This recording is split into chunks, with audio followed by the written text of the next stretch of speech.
Right ఇక bulletin లో details చూద్దాం. ఈ నెల 28న ఏపీ కేబినెట్ భేటీ జరగబోతోంది. బడ్జెట్ కు సంబంధించి మంత్రివర్గం ఆమోదం తెలుపనుంది. సీఎం చంద్రబాబు అధ్యక్షతన ఏపీ కేబినెట్ జరగబోతున్నట్లుగా తెలుస్తోంది. ఈ నెల 28న అసెంబ్లీ ముందుకు ఏపీ బడ్జెట్ రాబోతోంది.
రైట్ ఇక బులెటిన్ లో బ్రేకింగ్ న్యూస్ చూస్తున్నాం. ఈ నెల 28న ఏపీ కేబినెట్ జరగబోతున్నట్లుగా తెలుస్తోంది. బడ్జెట్ కు సంబంధించి మంత్రివర్గం నుండి ఆమోదం రాబోతోంది. అయితే సీఎం చంద్రబాబు అధ్యక్షతన ఈ కేబినెట్ భేటీని జరపబోతున్నారు.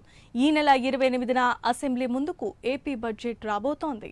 ఇదే అంశానికి సంబంధించి మరిన్ని అప్డేట్స్ అందించడానికి సెక్రటేరియట్ నుండి మా కరెస్పాండెంట్ శ్రీనివాస్ ఫోన్ ఇన్ ద్వారా సిద్ధంగా ఉన్నారు. శ్రీనివాస్ చెప్పండి.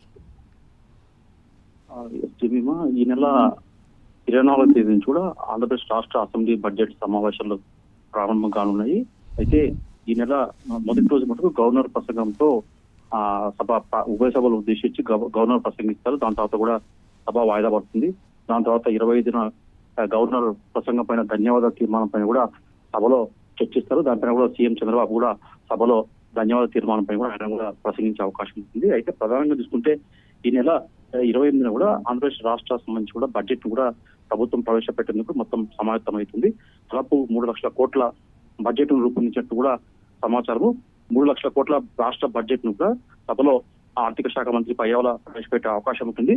అయితే ఈ రాష్ట్ర బడ్జెట్ ను కూడా ప్రభుత్వము ఆమోదించాల్సి ఉంటుంది. దీనికోసం కూడా 28వ తేదీ కూడా ఉదయం 9 గంటలకు రాష్ట్ర సచివాలయంలో ముఖ్యమంత్రి చంద్రబాబు నాయుడు అధ్యక్షతన కూడా కేబినెట్ భేటీ జరగబోతుంది. ఈ కేబినెట్ భేటీలో ప్రధానంగా రాష్ట్రానికి సంబంధించిన అయితే 2025-2026కు సంబంధించిన బడ్జెట్ ఏదైందో ఆ బడ్జెట్ ను కేబినెట్ లో చర్చించి ఆమోదం తెలుపుతారు. దాని తర్వాత కూడా కేబినెట్ ఆమోదం పొందాక ఆ బడ్జెట్ ను కూడా సభలో పయ్యావుల కేశవ్ ప్రవేశపెట్టే అవకాశం ఉంటుంది. ఆ తర్వాత శాసన మండలి కూడా దాన్ని రాష్ట్ర బడ్జెట్ కూడా శాసన మండలి కూడా ప్రవేశపెడతారు.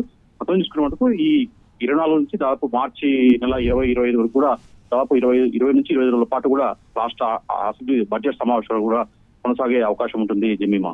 Right, thanks for the updates Srinivas.